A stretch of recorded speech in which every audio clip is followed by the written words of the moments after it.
안녕하십니까. 디딤 영상 시작하겠습니다. 이번 시간에는 1.3.2 물질 순환과 에너지 흐름에 대해서 보도록 하겠습니다. 학습 목표는 생태계에서 물질 순환과 에너지 흐름을 추론하여 생태계의 구성 요소의 중요성을 설명할 수 있다가 되겠습니다. 안내 질문은 세 가지인데요. 첫 번째, 두 번째는 이제 탄소 순환, 지수 순환과 관련된 것이 어렵지 않아요. 어렵지 않은데 요 생명 시스템으로서의 생태계에서 물질의 순환과 에너지의 한 방향 흐름 사이의 차이가 있어요. 그죠? 그걸 제가 설명을 하겠습니다. 그 차이가 생태계 유지와 평형에 어떤 영향을 주는지 그거를 여러분들이 다음 시간에 이제 수업을 하면서 알아가면 좋겠습니다. 자, 먼저 물질 순환인데요. 물질 순환은 두 가지가 있어요. 교과서 가지고 가겠습니다. 탄소 순환이 있습니다. 탄소 순환. 물질 순환이라고 하시면 물질이 한 방향으로 이동하는 것이 아니고 말 그대로 순환, 돌고 돈다 이런 뜻이죠. 그래서 대기 중에 이산화탄소가 이렇게 있으면 이 이산화탄소를 제일 먼저 활용하는 것이 생산자. 어떤 방식으로? 광합성으로 빛 에너지를 흡수해서 이산화탄소와 물을 포도당, 녹말로 합성하죠. 그래서 생산자가 이산화탄소를 광합성으로 대기 중에 있는 이산화탄소가 생산자에게, 생물에게 들어오게 됩니다. 그러면 생태계를 이루는 생물 요소는 생산자, 소비자, 분해자가 있죠. 그러면 생산자가 이제 광합성을 해서 화학 에너지, 녹말, 포도당을 만들었습니다. 그럼 그게 어떻게 돼요? 이동하죠. 어디로? 생산자를 잡아먹는 초식동물, 초식동물 잡아먹는 육식동물.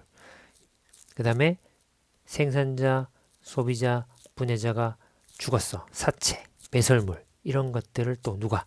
분해자가 분해합니다. 그럼 이런 유기물들을 분해했을 때 다시 뭐가 발생합니까? 이산화탄소가 발생하죠. 분해자가 이산화탄소. 또 생산자, 소비자들도 다 호흡을 하죠. 호흡을 하면 산소를 받아들이고 이산화탄소를 내보내고 그러면 다시 대기 중으로 이산화탄소가 나가죠. 동식물의 사체가 오랜 세월을 거쳐서 땅속에서 압력과 열을 받으면 석유석탄이 됩니다. 그걸 화석연료라고 하죠. 이 화석연료도 인간이 이제 태우죠. 태우게 되면 연소 과정에서 이산화탄소가 나온다.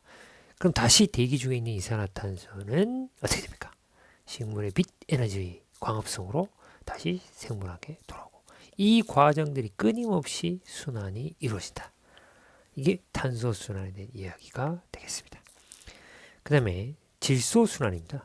질소는 대기 중에 78%가 있어요. 되게 많이 있어요. 근데 그냥 앙정한 기체 분자죠. 그래서 이 질소를 생물이 이용하려면 질소 기체인 상태, 이 상태에서는 이용이 불가능합니다. 그래서 질소를 이 생산자가 이용하려면 바뀌어야 돼요. 어떻게 바뀌어야 되냐면 암모늄 이온이나 질산 이온 형태로 바뀌어야 됩니다. 암모늄 이온으로 바꾸는 애는 누구냐? 질소 고정 세균입니다. 질소 고정 세균. 이 질소 고정 세균은 뿌리옥 세균이죠. 대표적으로 뿌리옥 세균인데 얘네들이 여기 하얀 점 같은 거 보입니까? 하얀 점. 이 하얀 점들이 뿌리옥 세균들입니다. 그걸 표현해 놓은 거예요. 이 콩가식물의 뿌리에 이렇게 기생해서 공생. 예, 사는 세균들인데 얘네들이 대기 중에 있는 질소를 뭘로 바꾼다? 암모늄 이온으로 바꿔줍니다. 질소를 질소 고정 세균이 암모늄 이온으로 바꿔줍니다. 그럼 이 암모늄 이온이 드디어 식물의 뿌리를 통해서 흡수가 됩니다. 암모늄이 흡수. 그럼 생산자. 그럼 생산자가 이제 이거를 가지고 이제 양분을 만들게 됩니다. 주로 단백질을 만들게 되죠. 질소. 그럼 걔를 1차 소비자가 먹고 걔를 2차 소비자 먹고 이렇게 질소가 이동하게 가겠죠. 그럼 얘네들 역시 죽었어요. 사체, 배설물. 그러면 역시 분해하죠. 분해하면 암모늄 이온이 또 만들어집니다. 그럼 또 콩가식물의 생산자한테 흡수가 되죠. 그런데 암모늄 이온만 이 생산자가 이용하는 건 아니고 말고 질산 이온도 이용할 수 있습니다. NO3-. 질산 이온도 이용할 수 있는데 암모늄 이온을 질산 이온으로 바꿔주는 세균이 있습니다. 그 세균 이름이 질산화 세균입니다. 질산화 세균.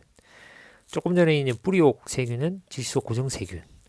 그 다음에 암모늄 이온을 질산 이온으로 바꿔주는 질산화 세균. 그리고 하나 더 있어요. 질산 이온을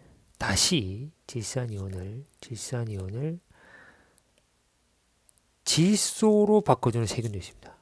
걔를 탈질산화 세균이라고 합니다. 탈질산화. 탈, 떨어뜨린다. 질소에 붙어있는 산소를 떨어뜨린다. 탈질산화 세균. 여기 보세요. NO3-잖아요.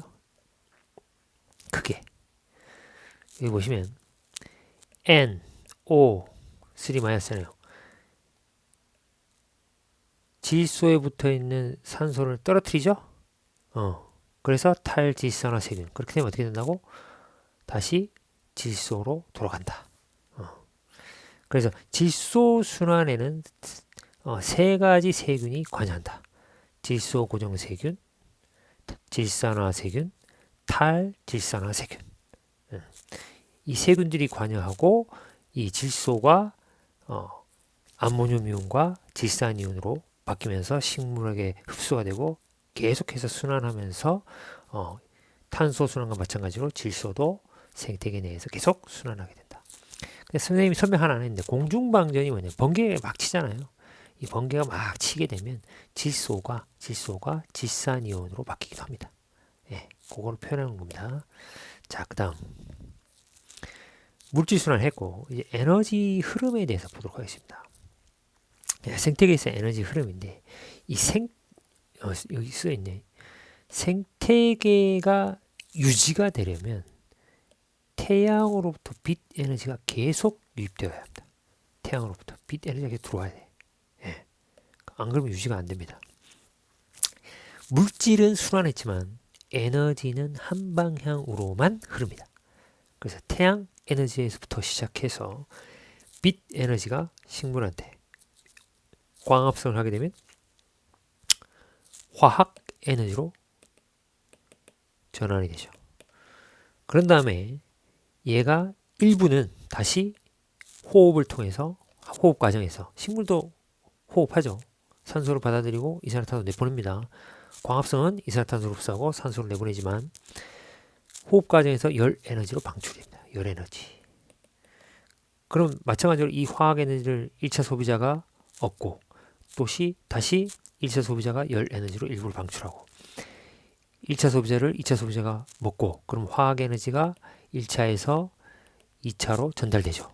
그런 다음에 얘도 생명활동을 하면서 호흡으로 열이 방출되고 그래서 끊임없이 열 에너지 형태로 계속해서 한 방향으로 빛 에너지부터 열 에너지까지 한 방향으로 쭉 방출되게 됩니다. 나아가게 됩니다. 방출된 열 에너지가 다시 순환하지 않습니다. 얘네들이 또 죽으면 사체 배설물 분해자가 또 분해하죠. 그 과정에서도 열 에너지로 방출된다.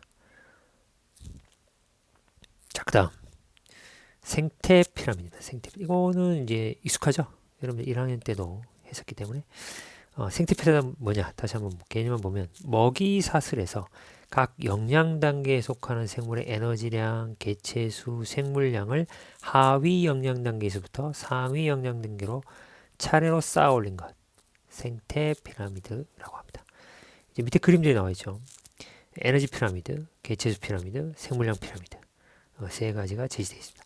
생물량은 그 군집이 가지고 있는 유기물의 총량. 예.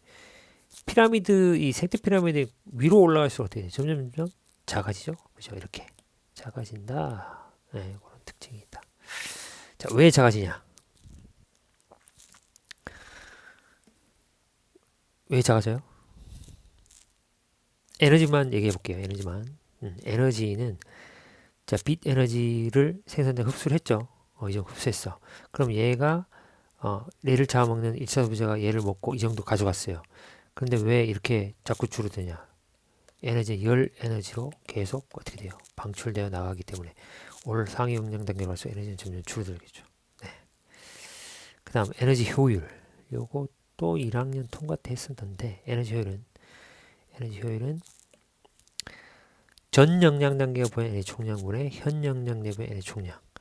그러면 예를 들어서 이 생산자의 에너지가 한 2만인 정도고 1차 소비자 3천이니까 에너지 효율은 어떻게 됩니까? 전 영양 단계 1차 소비자의 에너지 효율은 전 영양 단계 생산자 에너지량 2만 분의 현 영양 단계 3천 정도 곱하기 100 하면 효율이 나온다. 에너지 효율은 생태계 종류와 생물의 구성에 따라 다르며 일반적으로 5에서 20%다.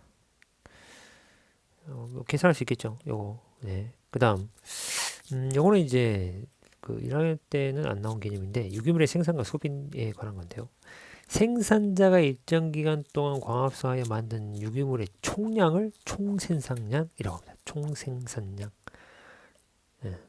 이게 식물이 광합성해서 어떤 특정 기간 동안에 만들어낸 유기물의 총량이 총생산량입니다. 총생산량. 그 총생산량 중에 식물도 살아야 되니까 호흡량, 산소 받아들이고 이산화탄 내보고, 그죠? 호흡량 뺀 것이 순생산량입니다. 순생산량. 순생산량 중에서 피식량, 식물이 뭐 1차 소비자한테 잡아먹힌 양, 그 다음에 말라 죽은 양, 고사, 그 다음 낙엽량, 낙엽이 떨어진 양, 요거 빼고 나머지를 성장량이라고 합니다. 요만큼만 생산자가 잘한다 이 말이죠. 예. 그래서 특정 기간 동안에 광합성을 통해서 식물이 생산한 총량을 총생산량이라고 하고 그중에 호흡량 뺀 거는 순생산량. 순생산량에서 잡아먹힌 양, 말라 죽은 양, 낙엽량 빼고를 성장량이라고 합니다. 잘 그렇게 정리하시면 되겠습니다.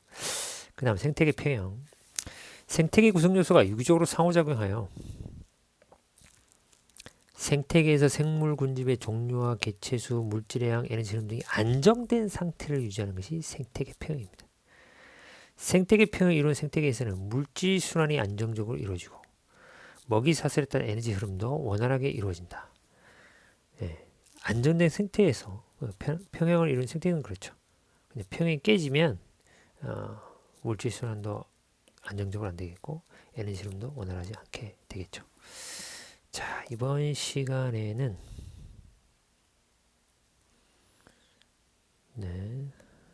물질과 에너지의 흐름에 대해서 살펴봤습니다. 수고했습니다.